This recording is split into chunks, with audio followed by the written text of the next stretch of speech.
Welcome to VS fame channel. VS fame channel subscribe பண்ணாதவங்க subscribe பண்ணிக்கோங்க. கூட இருக்கிற பெல் பட்டனை கிளிக் பண்ணிக்கோங்க. இன்றைக்கி வந்து காளான் கிரேவி செய்யறதுக்காக மஷ்ரூம் வாங்கி வந்துருக்கிறேன். ஒரு 200 வாங்கி வந்துருக்குறேன், 250. இந்த 250 இன்றைக்கி நம்ம எப்படி செய்யலான்றதை பார்க்கலாம் வாங்க. இப்போது இந்த கடாயை வச்சுட்டேன். அதில் கொஞ்சமாக எண்ணெய் ஊற்றிக்கலாம். நெய் இருந்தால் நெய் ஊற்றிக்கோங்க, இல்லைன்னா எண்ணெய் ஊற்றிக்கலாம். என்கிட்ட நெய் இல்லை, அதனால் எண்ணெய். இப்போ இதை போட்டு வதக்கிக்கலாம். இதில் நிறைய தண்ணி விடுவோம், அதனால் அந்த தண்ணி பூரா வதங்கிறதுனையும் வதக்கிக்கணும்.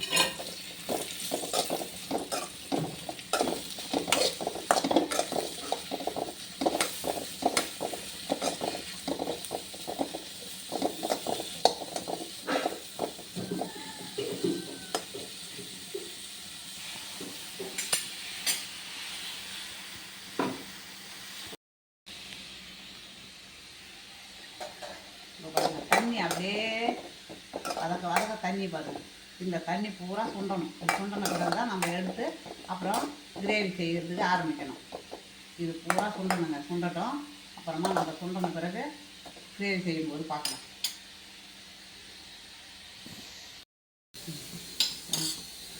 இப்போ கிரேவி இந்த இது வந்து காளான் வந்து தண்ணி சுண்டி எடுத்து வச்சுட்டேன் பாருங்கள். நல்லா சுண்டி போச்சு. இப்போ நம்ம வந்து இந்த பெரிய வெங்காயத்தை போட்டுக்கலாம். மிக்சியில் அரைச்சிக்கலாம். இந்த பூண்டு சின்ன பூண்டு ஒரு 2 பூண்டு, இஞ்சி ஒரு 4 துண்டு.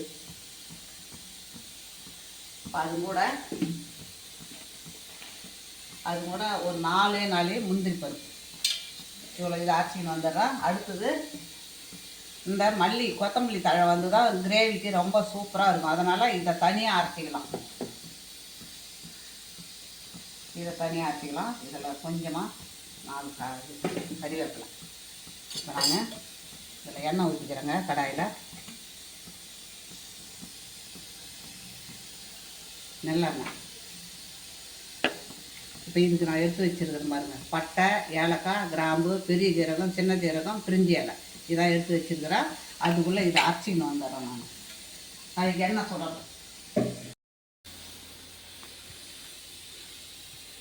இப்போ எண்ணெய் காஞ்சிடுதுங்க. நம்ம அத்தனையும் போட்டுக்கலாம். பெரிய ஜீரகம், சின்ன ஜீரகம், பட்டை, கிராம்பு, ஏலக்காய், பிரிஞ்சி இலை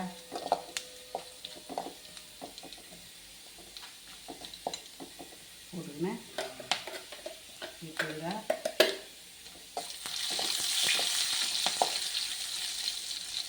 இப்போ இதை நம்ம வதக்கிக்கலாம். இஞ்சி, பூண்டு, பெரிய வெங்காயம், சின்ன வெங்காயம் தான் சின்ன வெங்காயம் போட்டுங்க. அதை விட அது நல்லா டேஸ்ட்டாக இருக்கும் சின்ன வெங்காயம் போட்டால்.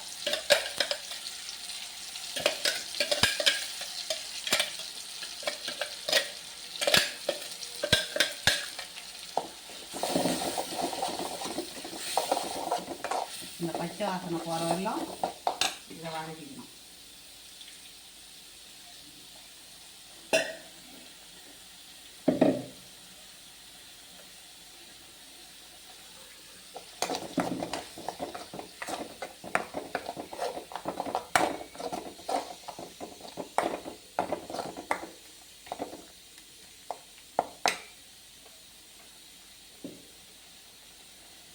அதுக்குள்ளே இதை அரைச்சின்னு வந்துடுறேன்.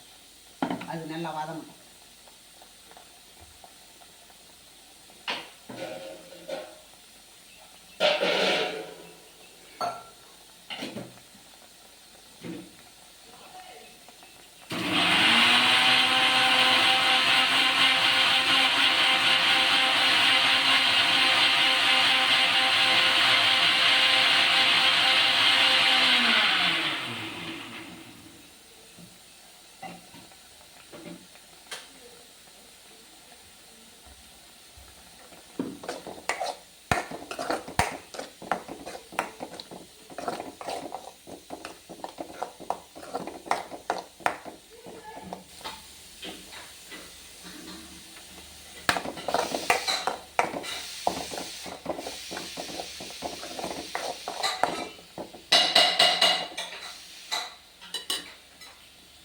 வாசனை போட்டோங்க. எண்ணெய் பிரிஞ்சாதான் நல்லது.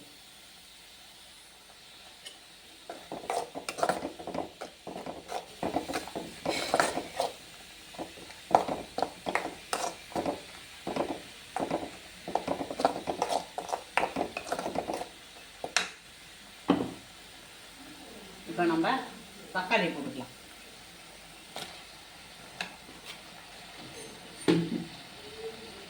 தக்காளி போட்டுக்கலாம், மஞ்சள் தூள் போட்டுக்கலாம். இப்போ அதுக்கு தேவையான உப்பு, கிரேவிக்கு தேவையான உப்பு,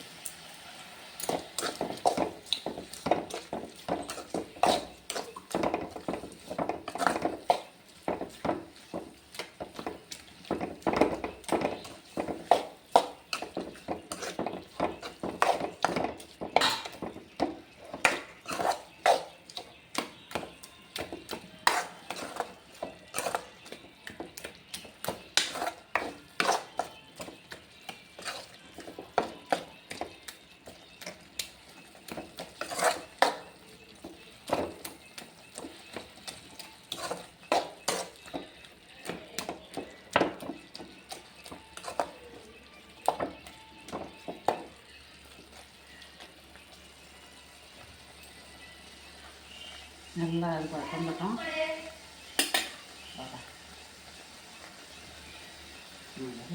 நம்ம சாப்பிட மாட்டோம்.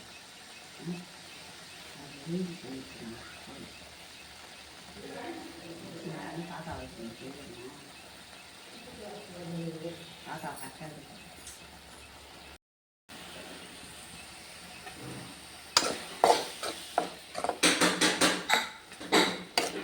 இப்போ நம்ம இந்த மல்லி அரைச்சி வந்து பாருங்க. மல்லி நல்லா அது டேஸ்ட் கொடுக்குறதே மல்லி தான். இந்த தழையை நல்லா பண்ணிக்கிறேன்.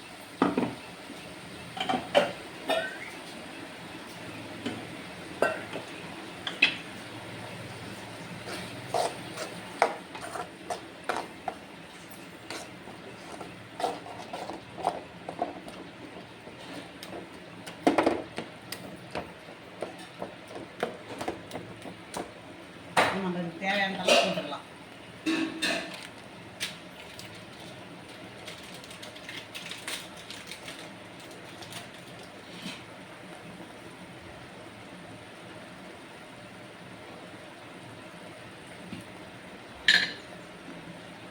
இப்போ காஷ்மீர் சில்லி தான் போடுறேன்.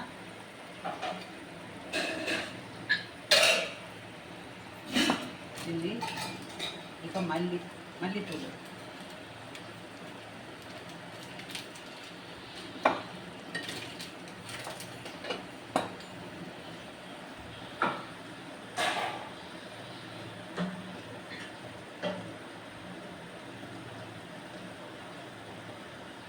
அடுத்தது ஜீரகத்தூள்,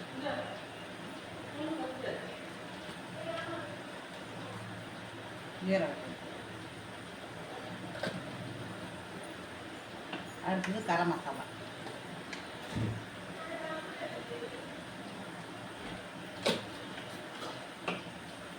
இது எல்லாமே நல்லா பச்சை வாசனை போகிற மாதிரி வதங்கட்டும்.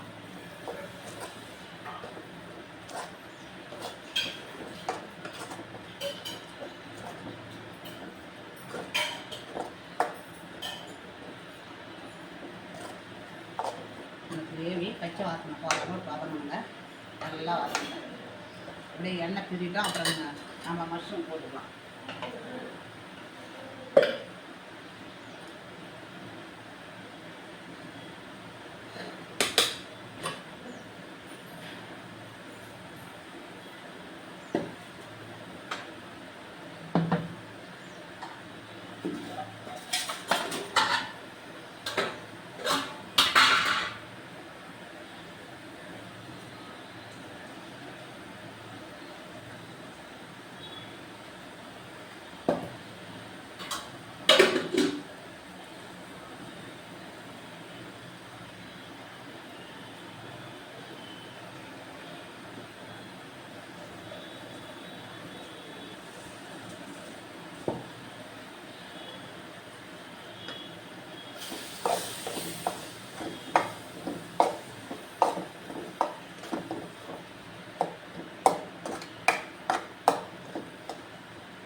எண்ணெய் பிரிஞ்சிட்டு நம்ம வந்து காளானை போட்டுக்கலாம்.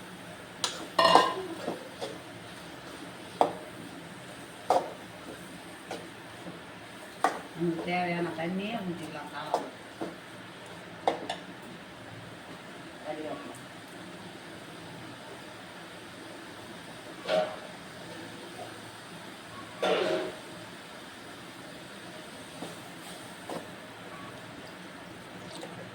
அவ்வளோதாங்க. கொதிக்கிட்டோம்.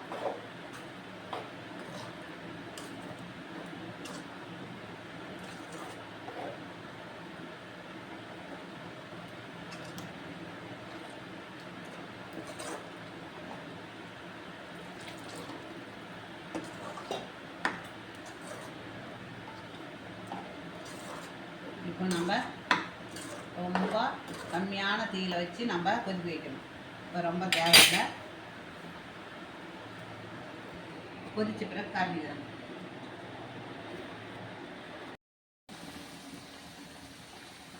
இப்போ கிரேவி பாருங்கள், எண்ணெய் பிரிஞ்சிருது பாருங்கள், சூப்பராக இருக்குது பாருங்கள்.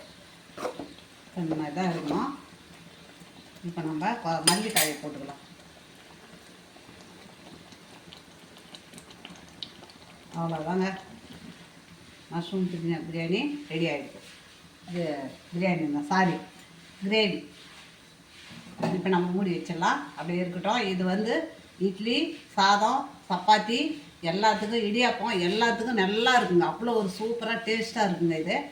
இந்த கிரேவி நீங்கள் அதே மாதிரி நீங்களும் செஞ்சு பாருங்கள்.